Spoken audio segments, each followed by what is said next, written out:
pretty conscious that we cannot achieve it without the cooperative effort of everyone. That was Transport Minister Mike Henry, and he was talking about fatal road crashes, calling for all hands on deck to bring down the number of road fatalities.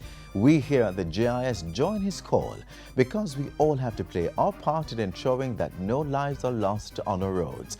Our magazine program continues with a word of advice, followed by the news.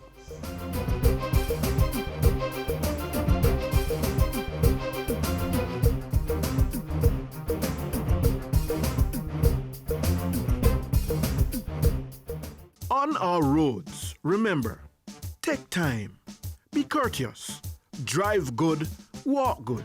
Part of keeping our roads safe is ensuring the vehicles we drive are mechanically safe, meeting all roadworthy requirements. And besides that, we must be good drivers and avoid risk-taking and sensation-seeking behaviors which are prone to causing road crashes.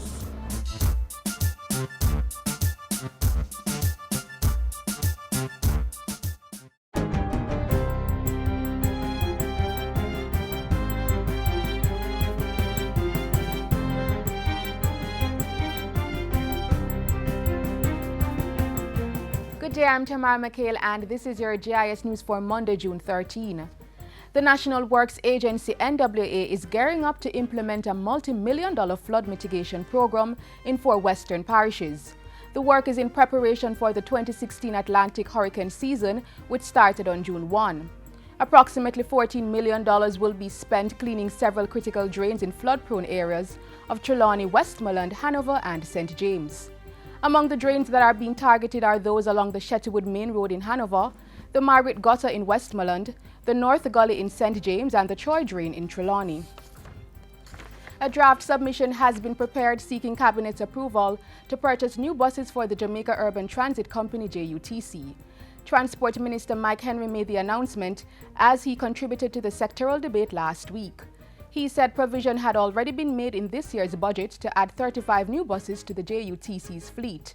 The ministry is, however, looking to buy 270 new buses and is proposing other measures to improve how the bus company is run. Cabinet is being asked to consider budgetary support, which relates to also the special consumption tax and the ad valorem tax associated with the purchase of fuel by the bus company. Minister Henry said government was also looking to rehabilitate buses using Brazilian technology. Meanwhile, another cabinet submission is being prepared, seeking approval to develop the Portmore Transportation Hub on undeveloped lands owned by the UDC at the Portmore Town Centre. The Portmore Hub is estimated to cost just over £47 million. The hub is intended to improve the service planning of the JUTC by reducing the number of kilometers travelled and associated costs while increasing the passenger load factor of each trip. It is anticipated that the hub will encourage some commuters who now travel via private transportation to use the public transportation system.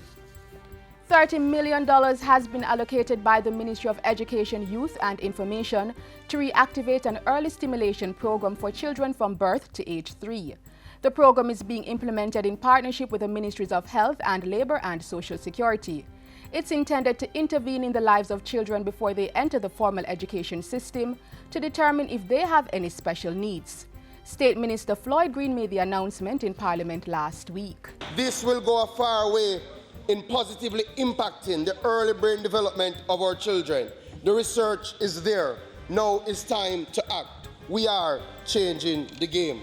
Government has moved to tackle lifestyle-causing non-communicable diseases with the launch of the Health Supervised Practice Program. The training program is a partnership between the Ministry of Health and the Jamaica Association of Professionals in Nutrition and Dietetics, JAPNAD. It will provide professional level certification as a prerequisite for licensing to nutritionists and dietitians who have not participated in a professional internship. Health Minister Dr. Christopher Tufton says the program is especially critical given that nutrition-related chronic diseases are topping the island's disease profile. The Caribbean, and particularly Jamaica, has had limited cohorts of professional internships. And this, of course, is a deficit, has created a deficit in the cadre of professionals available to the health services over the years. There is a clear need, therefore, to strengthen this area as non-communicable diseases, NCDs, are the leading threat to Jamaica's productivity and development. Dr. Tufton says government will continue to roll out programs to deal with unhealthy eating habits on the island. And finally, the Ministry of Sport, in partnership with the Tourism Ministry, will set up its usual Jamaica House in Rio for the upcoming 2016 Olympic Games. Sport Minister Olivia Grain says the initiative will showcase the best of Jamaica's culture while enticing more tourists to come to the island. She was speaking with the JIS News on Saturday while attending the inaugural Jamaica National Racers Grand Prix Track Invitational at the National Stadium. What you will be offered at Jamaica House is what Jamaica has to offer in its diversity. Culture, entertainment. The athletes will from time to time be there. On the last night we hope to have a really big party celebrating Usain Bolt's birthday. Even if he's not there, we're going to celebrate his birthday. And we expect to showcase some of the best internationally renowned Jamaican artists. Some of the world's most elite athletes, including our own Usain Bolt and Shelly-Ann Fraser-Pryce, were major winners at the international meet. And that's it for JIS News today. I'm Tamara McHale. Thanks for watching.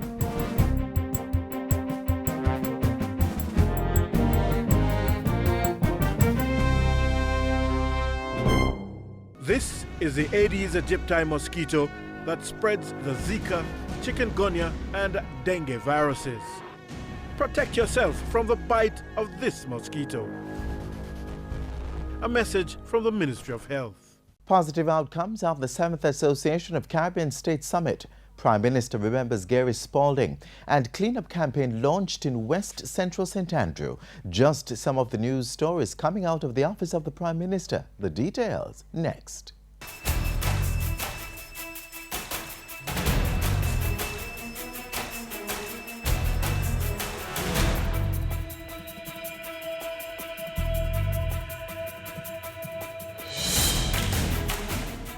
On the weekend of June 4, Prime Minister Andrew Holness was in Cuba holding high-level talks for the development of the region.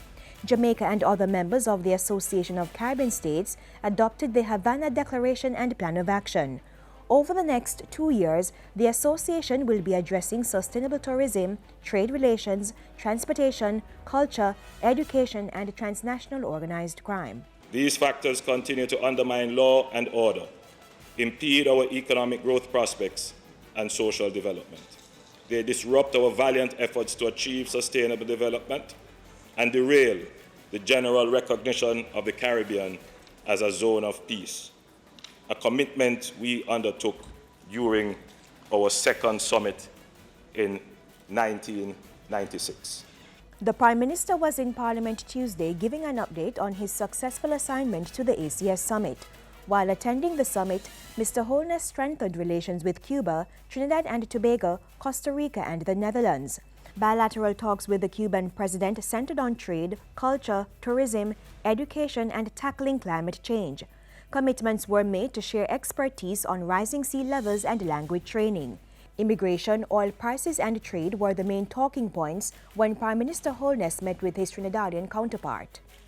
Prime Minister Rowley gave me an assurance that any administrative delay in the processing of detainees would be dealt with. Work is also in progress on the designated area in the Piarco Airport for persons being returned from Trinidad and Tobago. Discussions will continue on other issues, including the implementation of the common single market and economy, and matters relating to the pricing of petroleum within the CET region. Trinidad's Prime Minister is expected to pay an official visit to Jamaica to continue talks at the political level. Costa Rica's president, meanwhile, extended an invitation for Jamaican businesses to attend the country's trade summit this September. Jamaica can identify possible ways of increasing trades in goods and a variety of manufactured products in an effort to address our negative trade balance with Costa Rica. And Prime Minister Holness and the Netherlands Prime Minister explored a number of areas of increasing cooperation, including the possibility of rehosting that country's embassy on the island. We explored the possibility of assistance in the acquisition of equipment for our Coast Guard. Back in Jamaica, Prime Minister Andrew Holness held talks with representatives of the Realtors Association of Jamaica RAJ and the National Association of Realtors NAR on Wednesday. The Prime Minister used the meeting to congratulate the RAJ on its 50th anniversary. He also expressed delight that the associations were collaborating to improve operational standards within the sector. Combating the Zika virus was the focus Friday when Prime Minister Andrew Holness went to West Central St. Andrew to kick off the corporate area leg of the all-island cleanup exercise. It's being spearheaded by the local government ministry.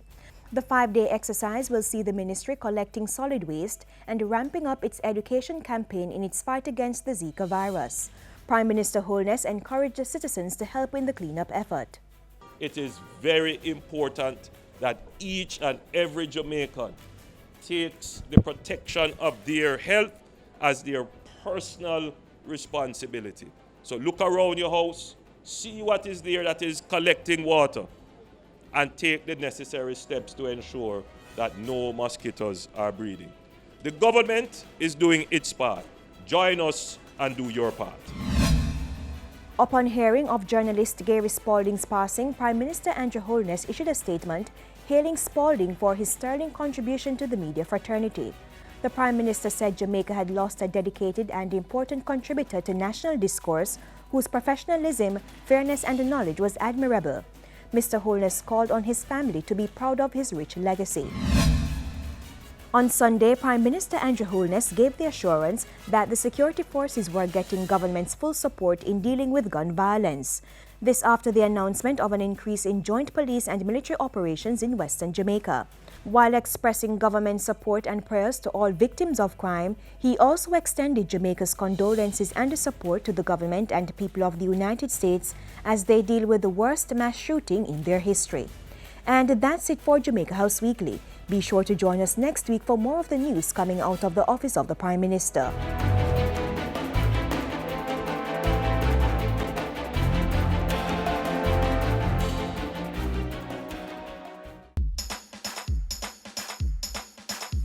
We want a productive Jamaica.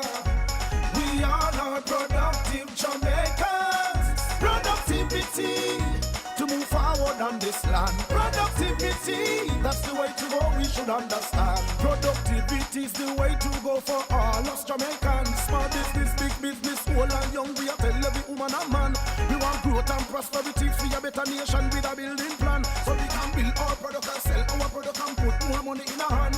Our economy can rise to a level and build a better nation. Productivity to move forward on this land. Productivity, that's the way to go, we should understand. Productivity to move forward on this land. Productivity, that's the way to go, we should understand. Productivity. Productivity, pathway to prosperity.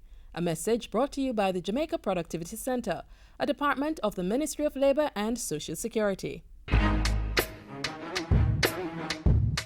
Over the past few years, the European Union, the EU, has been a key partner in promoting Jamaica's development agenda by facilitating increased export competitiveness and food safety and security. The Economic Partnership Agreement (EPA) capacity building project is one of the tools being used by the European Union, EU, and Government of Jamaica to improve and build infrastructure that supports our export industry.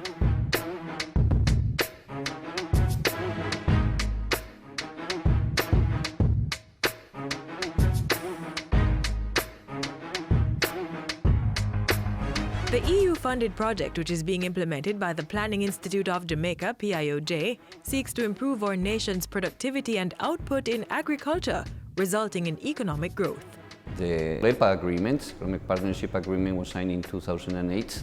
All the members of CARIFORUM and as well as the 28 member states of the European Union. It's a trade, but it's also a development agreement. It also foresaw the idea of getting support from the European Union to the different CARIFORUM countries to export and have access to the European market. The type of activities that we have been implementing here basically was to upgrade laboratories to be able to test the products to comply to European standards, so therefore raising the standard. That includes not only providing the equipment but also the training. Result number 1 of the project: increased capacity for product testing and certification for compliance with international standards has been achieved. This means that a number of public sector food testing laboratories have undergone the accreditation process and are now ISO 17025 accredited. To be ISO 17025 accredited means that tests of Jamaican foods being exported to other countries by ISO 17025 laboratories will be readily accepted at ports of entries worldwide and will not be subject to delays that can adversely affect the quality of the produce. The laboratories that have benefited from the accreditation process include the Microbiology and Chemistry Laboratories at the Bureau of Standards Jamaica, the BSJ, Microbiology, Residue Testing and Parasitological Laboratories at the Veterinary Services Division of the Ministry of Industry, Commerce, Agriculture and Fisheries, MICAF, Pesticide Research Laboratory of the Chemistry Department at the University of the West Indies, MONA, Plant Pathology Laboratory of the Plant Protection Unit, MICAF, and the Plant Virology Laboratory at the Plant Protection Unit at the Ministry. We received a lot of renovations. So our lab was actually split, walls done, cupboards, tiles, everything was done to meet more international standards. Then at the front of our building, we had 2 new rooms being made. One for a submission room where we'd meet our clients before they'd come straight into the building. And as a quarantine building, that was actually a big no-no. During 2014, we received 7 pieces of equipment valued at over 30 million Jamaican dollars. These were used to strengthen our quality system and help assist us towards having the labs accredited. The Pesticide Research Laboratory has received assistance in the form of refurbishment of the laboratory, training of the laboratory staff, as well as analytical equipment and related supplies. One of the basic piece of equipment we got was a LCMS, valued at about 350,000 euros. We have also had an incinerator, we've had water softener, we've had an oven dryer, and we also had several training opportunities for staff abroad. The Plant Quarantine Plant Produce Inspection Branch at MICAF has also benefited from the EPA project. EPA is pivotal in our safeguarding effort because there are times when we intercept things that are imported that have pests on them. These must be destroyed. And so the incinerator that we are getting through the EPA is going to play that very special role. The long-term impact is pretty much one that will now allow us to conduct the relevant tests in compliance with the markets that we're trying to access so that our farmers, our processors, our producers can export their products and have them tested at the level where we are satisfied that we can compete with any developed country in the world. They have allowed us to make the test methods complete in a shorter time. They have allowed us to automate test methods, and they have allowed us to meet turnaround times in a more satisfactory manner for our clients. But that's not all. Another important result of the project is increased awareness of international standards and technical requirements in the public sector. Exposure of public officers to advanced training in food safety and other related standards, training for specific assessments on animal and plant health issues can only strengthen Jamaica's institutional framework and facilitate increased exports by private sector stakeholders. And the EPA team continues to work on the sensitization of and dialogue with the private sector on technical barriers to trade, TBT, and sanitary and phytosanitary issues, SPS. The private sector is directly involved in the production and export of food and agro-processed products and deals directly with the different trade issues. Food exporters must meet the TBS and SPS requirements of the countries importing their goods. So it's clear that the EPA capacity building project has already started to significantly transform the Jamaican business sector, resulting in sustainable and economic development. And the EPA2 project further enhances this transformation. The EPA2 financing agreement was signed in November 2014 and is being implemented on a phased basis. A part of this agreement focuses on providing assistance to coffee and spices industries, two sectors with the potential for increasing exports from Jamaica to the European Union. EPA 1 project focused only on institutional aspects and trying to bring the laboratories to ISO standards. And the second one built on this, and then is when we have introduced the specific support to the two industries. The particularity, in order to do that, we have got an agreement with the International Financial Corporation, which is part of the World Bank Group, which specializes in support to the private sector, and they are responsible for the implementation of this component of the program. The Economic Partnership Agreement Capacity Building Project will continue to contribute to Jamaica's national export strategy, supporting Vision 2030 Jamaica National Development Plan to make Jamaica the place of choice to live, work, raise families, and do business.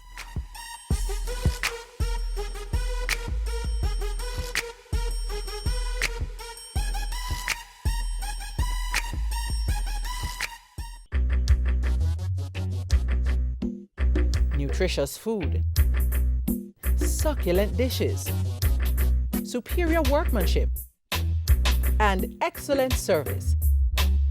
Jamaica is on the go. Let's grow what we eat and eat what we grow. Let's harness the indomitable spirit of our most valued resource, our people. Let's support our local businesses. After all, buying Jamaican means building Jamaica. June is Road Safety Month, and while we urge caution on the road, we want you to take note of the features in your vehicle that are designed to keep you safe.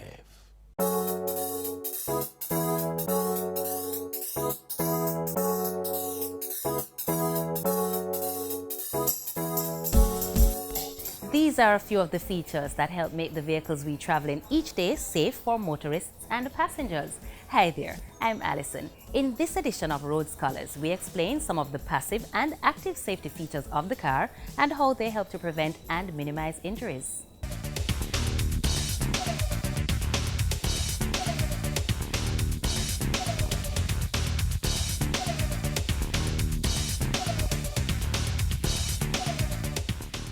Active safety refers to systems that helps to avoid an accident, while passive safety refers to features that minimize the injury to occupants of a motor vehicle when it is involved in a crash.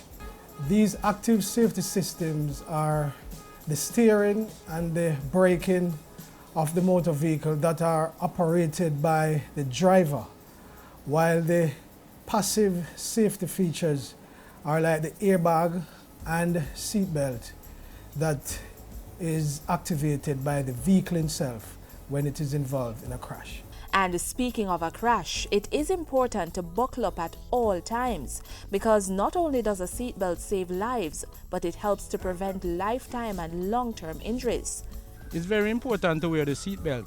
In case of an accident, the seatbelt will keep you from going forward. In case of sudden impact, you don't, fly from the seat or from the vehicle, so it keeps you stabilized. And if you don't wear the seatbelt, you can be persecuted. So it's very important to drivers to always wear a seatbelt because it saves life. Under the Road Traffic Act, you can be fined $500 and 2 points if you are caught driving without wearing a seatbelt. The same fine applies if your vehicle is not fitted with seatbelts. And then there's a penalty of $800 for not ensuring the safety of your passengers. Persons must remember that the seatbelts are installed in the vehicle as a safety device to minimize the injury that you might receive in the event of a collision.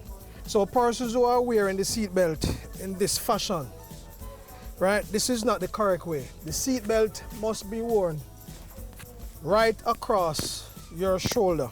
If the seatbelt is too high based on your height, then it can be adjusted to fit right across your shoulder. And if you are a tall person, it can also be adjusted so that it fits you as best as possible for your own safety. These areas are designed to deform, hence the word crumple, upon impact, so that the force from the crash is transferred into the bodywork of the vehicle and not to the body of the occupant. The crumple zones are also designed so that damage to the cabin area of the vehicle is limited during a crash. These areas also help to slow down the crash so that the occupant's motion is contained and they are not thrown around. This is a vehicle with a frontal damage. And if you notice the front area here, this is actually the crumple zone, which is located to the front. And the effect of this collision actually caused the entire front to crumple inward. And as you can see in the center here, this is typical of a pole impact. And this impact, this crumple, will be the same that would be seen at the rear of the vehicle if this vehicle was involved in a rear impact collision. These areas are so designed that they actually sacrifice themselves during a collision to actually secure the cabin area of the vehicle where the occupants are located. This area will for most part remain intact to minimize the effect of the collision and lessen the injury to the occupants themselves.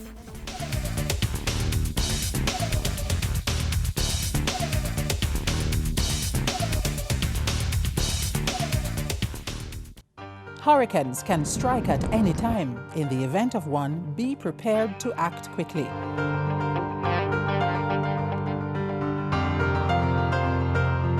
If a hurricane watch or warning has been issued, review your home disaster response plan. Map out likely routes to evacuate if your home is at risk and confirm with relatives or friends you plan to stay with. Also, confirm the location of the nearest shelter. Check your emergency supplies and restock if necessary. Remember, disasters do happen, so be prepared.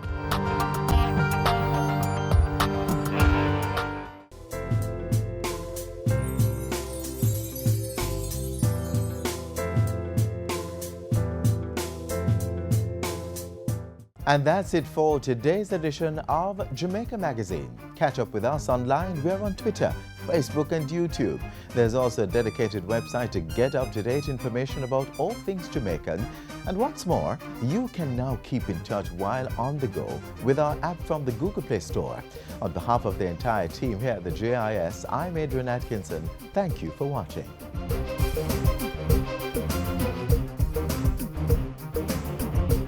This has been a production of the Jamaica Information Service, the voice of Jamaica.